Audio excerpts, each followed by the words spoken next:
is another guy that's entangled in the entire sex trafficking, human trafficking situation that also connects to the Clintons and the DNC and all of Schiff and Vesta and all these people. Let people know who Ed Buck is and where he's from. So Ed Buck is one of the largest donors to the Democratic Party.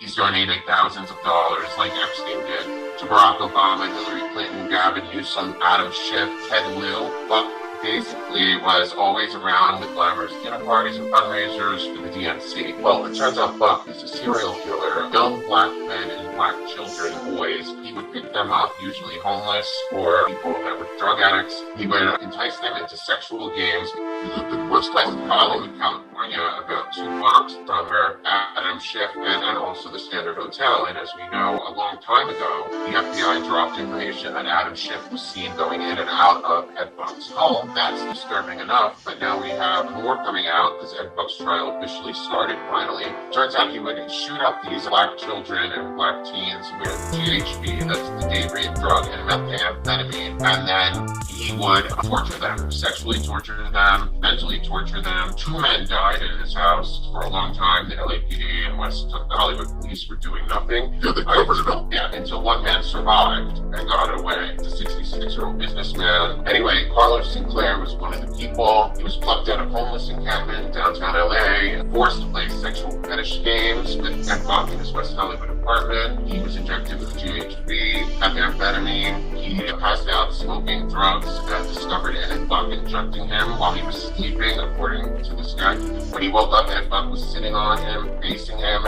injecting him with crystal meth. Buck said, "Don't move, there's a needle in your arm." Carlos said he felt violated. On one occasion, he says that Ed Buck said, "I don't need another N-word on my couch." And then he went on in 2017, Jamel Moore was held against his will at Ed Buck's place, shot up with drugs, died. Buck repeatedly slapped Sinclair in the face so hard it loosened his teeth. He lit Sinclair's genitals on fire, slapped his penis, sadomasochistic methods that many witnesses that they've interviewed have similar stories about Buck's abuse. Sinclair was paid $500, according to his testimony. Buck found participants on gay men's dating sites, in homeless encampments, and shelters in Los Angeles. This went on for many, many years. This is only the tip of the iceberg, and meanwhile he was gallivanting with Adam Schiff, all the California Democrats, Ted Lieu and him, many pictures of them, Swalwell and him. He gave lots of money to Hillary Clinton. Ed Buck, basically at this point, the pristine fetish is to give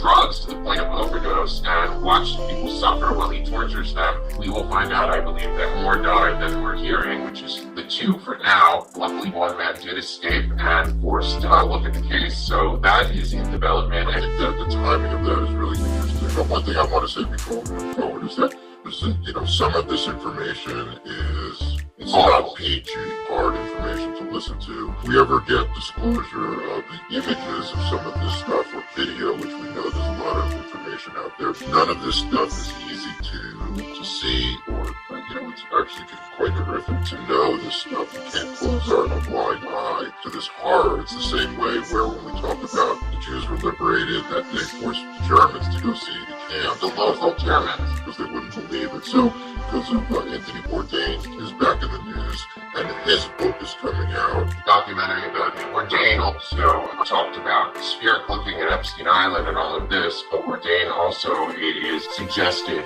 was a whistleblower on what was going on West Hollywood in this child sex abuse ring and this abuse of young black boys within this circle that included Ed Buck. We can't say that for sure. It's been speculated that Bourdain did know a lot about both that, Epstein Island, spear cooking, and, his tweets about Hillary Clinton and all of that, and mysteriously was found dead, hanging like a bunch of other people, oddly enough, on his doorknob. The good piece of news is we've seen a ton of arrests bust this week in Arizona, a lot of nefarious stuff going on in Arizona all through these years of child sex trafficking, child sex crimes. A giant bust happened in Germany, and another giant bust in Ukraine have been covered up, but 40 people arrested for child sex trafficking, child sex crimes in Arizona just in the last few days. There was one in New Jersey a few days ago, a week ago or so. 75, I believe, people were arrested in Jersey about child sex trafficking, child sex, sexual abuse, pornography of children. There is some justice percolating. The Ed Buck case will tie to the DNC as expected, as will the Epstein case and Maxwell case. So I'm told that the Maxwell documents coming out, that the big trove that has to come out,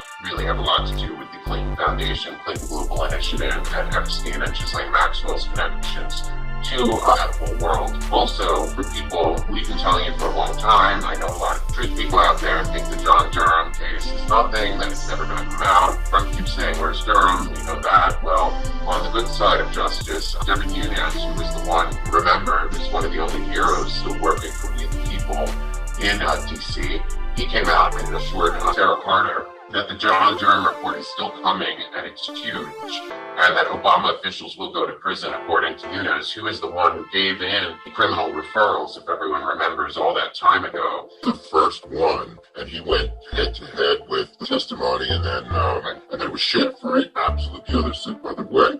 Right, the Gang of Eight, it was called at the time. I believe McCain was still in it.